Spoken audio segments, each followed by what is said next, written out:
आज आपण गर्भावस्थेतील 7व्या महिन्याबद्दल सविस्तर माहिती बघणार आहोत। या काळात आईने कोणती काळजी घेतली पाहिजे, कोणता आहार घेतला पाहिजे आणि सर्वात महत्त्वाचं या काळात बाळामध्ये कोणकोणते बदल होतात, आईने कोणकोणत्या ॲक्टिव्हिटीज करायला हव्यात याबद्दल आज आपण सविस्तर माहिती बघणार आहोत। जर तुम्ही सध्या 7व्या महिन्यात असाल तर हा व्हिडिओ शेवटपर्यंत नक्की बघा, कारण हा महिना खूप महत्त्वाचा असतो। नमस्कार, मी डॉक्टर रोहिणी, माइंडफुल मदरहूड या चॅनलमध्ये तुमचं मनापासून स्वागत आहे। तर 7वा महिना का इतका खास आहे? कारण या महिन्यापासून गर्भधारणेची शेवटची तिमाही सुरू होते आणि बाळाची जन्माची तयारी ही हळूहळू सुरू झालेली असते। त्यामुळे हा काळ खूप महत्त्वाचा असतो। 7वा महिना हा 27व्या आठवड्यापासून ते 30व्या आठवड्यापर्यंत असतो। या काळात आईचं वजन हे सुमारे 8 ते 9 किलो पर्यंत वाढलेलं असतं आणि बाळाचं वजन हे 1 किलो आणि उंची ही 15 इंच झालेली असते। आयुर्वेदामध्ये 7व्या महिन्याबद्दल एक सुंदर श्लोक आलेला आहे। सर्वांग प्रत्यंग विभागः प्रव्यक्ततरः भवति, म्हणजेच या महिन्यात तुमच्या बाळाचे सर्व अवयव तयार झालेले असतात। परंतु इथे लक्षात ठेवा, जरीही बाळाचे सर्व अवयव तयार झालेले असतील तरीही ते अजून तेवढे मजबूत नसतात। तर या महिन्यामध्ये त्या अवयवांना पोषण मिळण्यास मदत होते। त्यामुळे या काळात आईचा आहार चांगला असणं, आईने आहाराकडे लक्ष देणं खूप महत्त्वाचं असतं। तर आता आपण या महिन्यामध्ये तुमच्यामध्ये कोणकोणती लक्षणं जाणवू शकतात त्याबद्दल माहिती बघूया। तर या महिन्यात आईचं वजन आणि पोट हे लक्षणीयरित्या वाढलेलं असतं। कधी कधी ओटीपोटात या काळात तुम्हाला वेदना जाणवू शकतात। यालाच आपण ब्रॅक्स्टन हिक्स म्हणतो किंवा फाल्स लेबर पेन।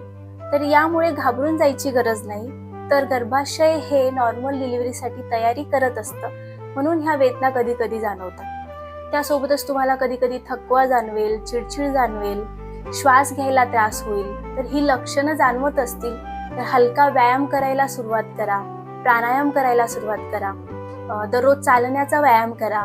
प्राणायामामध्ये तुम्ही शीतली, सितकारी, भ्रामरी, त्यासोबतच अनुलोम विलोम, दीर्घ श्वसन हे प्राणायाम करू शकता।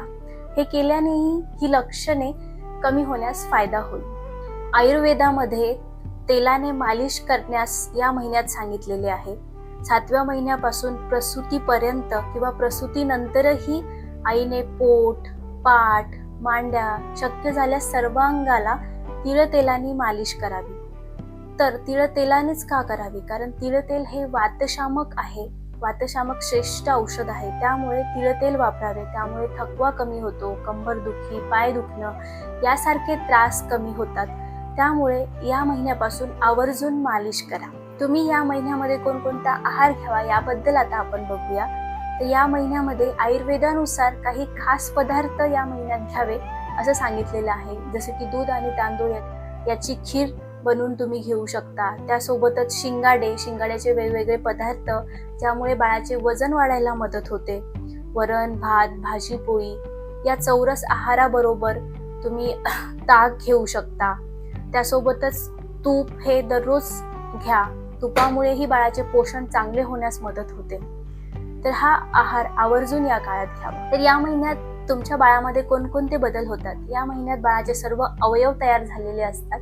बाहेरच्या आवाजावर बाळ प्रतिक्रिया देत असते, डोळे उघड बंद करत असते आणि त्याच्या हालचाली आईला या महिन्यामध्ये स्पष्ट जाणवतात। विशेष म्हणजे या महिन्यात बाळाच्या मेंदूचा जो थिंकिंग पार्ट असतो त्याचा विकास हा वेगाने होत असतो। त्यामुळे या काळात चांगले वाचन करा, पझल सोडवा, शांत सकारात्मक वातावरण ठेवा।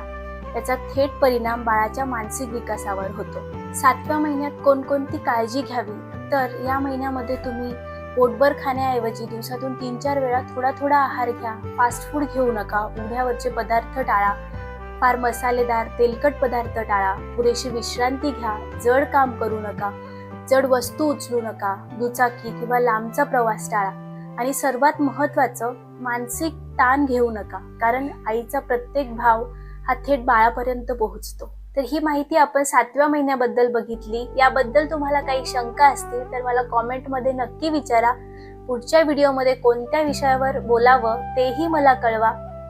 त्यासोबतच जर तुम्ही चॅनलवर नवीन असाल तर सबस्क्राईब करायला विसरू नका। भेटूया पुढच्या व्हिडिओमध्ये। तोपर्यंत स्वतःची आणि बाळाची काळजी घ्या. धन्यवाद.